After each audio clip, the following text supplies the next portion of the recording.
Breaking news! Congressman Levisti, posibleng kasuhan ng large-scale estafa ayon kay Attorney Claire Castro.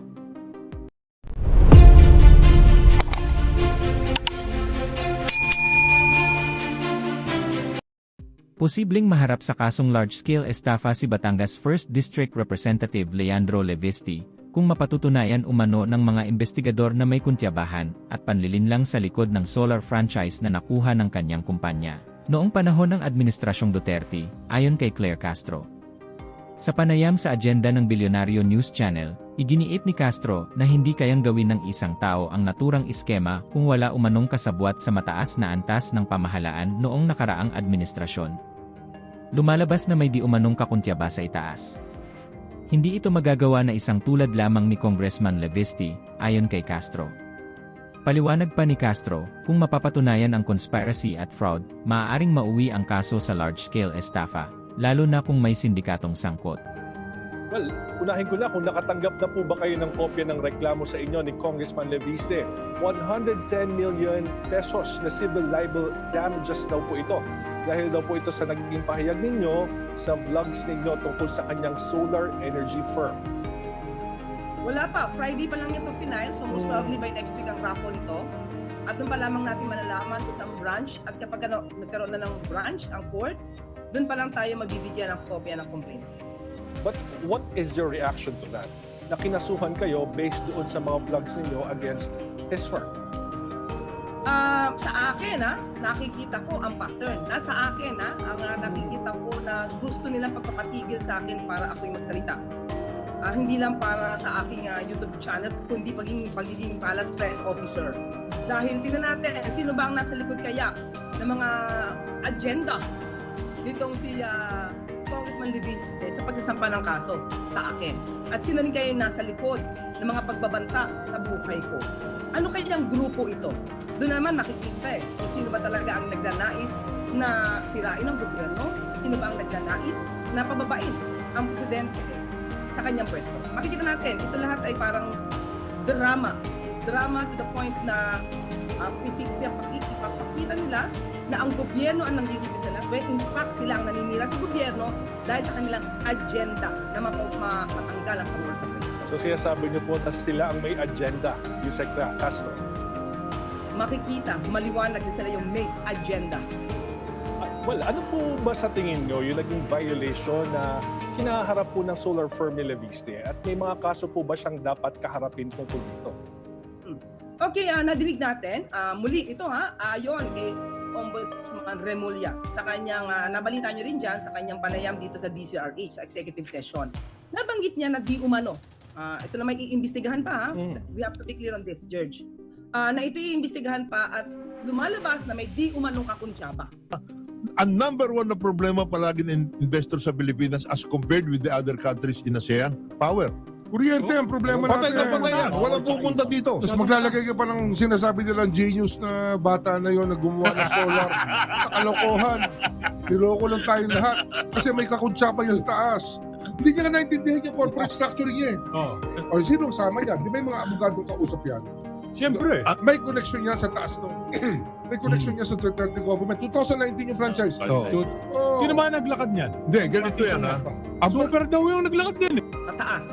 At hindi ito magagawa na isang tulad lamang ni Congressman Levisti kung merong hindi kasabwat, may kausap sa itaas sa panahon ni dating Pangulong Duterte. If ever mapapakita itong kuntsabahan at sinabi niya na kalokohan ito, kung makikita yung mga word na yon, kuntsaba, conspiracy, fraud, kung may fraud dito at ito ay lumalabas na may sindikato pa sa loob at may kakuntsabahan, sila ay maaari makakasuhan ng large-scale stuff. Ito na may naaayon lang. Sabi natin iimbestigahan pa to. Pero ito yung maaaring maging kaso. Yung mga panloloko lalo na sa gobyerno, may mga taong naapektuhan. Publiko ang naapektuhan. So kung may mga kasabot sila at sila ay masabing 5 or more nagsabwatan, then pwede itong maisama as a large-scale stuff or syndicated stuff. So depende sa elemento yan, George. Well, total nababanggit ko na nga rin kasi sinabi nga ni Ombudsman na allegedly ginamit yung kanyang connection under the Duterte admin, like what you mentioned. Pero of course, kapag ginamit yung connection, hindi maiiwasan na mapag-uusapan natin si Senator Loren Legarda. Will she be part of this investigation as the former Finance Committee Chair during the time of the administration ng Duterte? Sino ba naglakad niyan? Hindi, ganito yan ha. Super daw yung naglakad din eh. Hindi, kasama nanay niya. Kasama dun sa Oo, kasama sa naglakad Ang niya. malaki- Siyempre, incumbent yun eh. pero siyempre, kunyari, ano siya, Arm's length. Arm's length. arm's length siya. Pero, chairman ka ng budget, chairman ka ng finance committee. Pwede bang wala? Ba? Di ba? Hindi, Ikaw naman, kunyari, ganito. ang malaking, hindi, ganito ang malaking problema dyan. You promise, ang 18,000 ang requirement natin at that time, 18,000 megawatts. You promise to build on the basis of the Renewable Energy Act, Oh. 12,000. Nagawa mo ba? Simple Binigyan ka lang ng franchise. Binigyan ka ng franchise for that Exclusive purpose. franchise pa. Oh. 11,000. Exclusive yun, ha? At saka, I suppose, exclusive kung yan. binigay yan sa'yo, meron timeline yan. Oh, meron. So, ang tanong lang, Specific. ako simple lang. Wala akong politika, walang etc. Simple lang. Yun bang napag-agrihan ng gobyerno at yung korporasyon mo? Na-deliver mo Wala. sa tamang Ano, panahon. ito nga yun eh. Imbis na i-bid out mo sa 20 providers ng solar, binigay mo sa isa. Isa lang. Ano yan? Hindi ba dapat mas madali? Ano mo yan, naka-apekto pa yan sa feed-in tariff kasi Precisely. yung mga nag invest ng solar, halimbawa, mga PESA companies, meron kami sa actual case sa Cavite, 40 hectares of rooftop, nilagyan nila ng solar. Ayaw bigyan ng fit. Dinelay ni Kusi yan. Oh. Ayaw nilang bigyan. Oo. Kasi Naka-allocate na yun. naka-allocate na. Naka-allocate na yung pit. Allocable din. Marami. Yeah, yun. Naging allocable. Naging allocable. Ano Alam mo, yan? alam mo, 2008, 19 yung franchise. Di, naging allocable yan mga 2018 pala. Allocable din pala. Oh. kasi yan dapat ombudsman, matignan mo din yung energy sector. Super yan. Hindi, Super, super yan, ang problema super dyan. yan. In the past, Super yan, super yan. tsaka ngayon, diba, yan, marami akong naririnig dyan. Yeah, ang actually, kinausap ko na yung napakorte sa araw.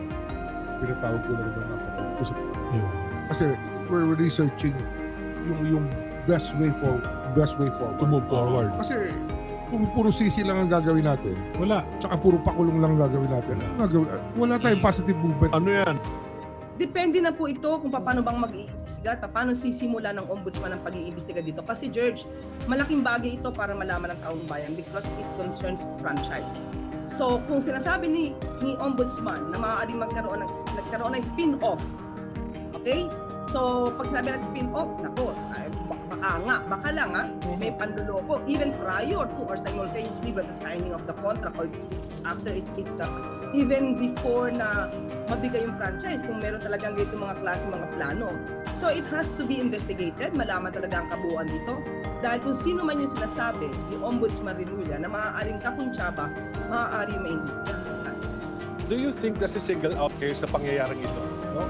Kasi si Ombudsman Remulla din naman, he was talking about the supposed possible violations of the company and about Representative Leviste as well. Pero kayo lang po yung kinasuhan.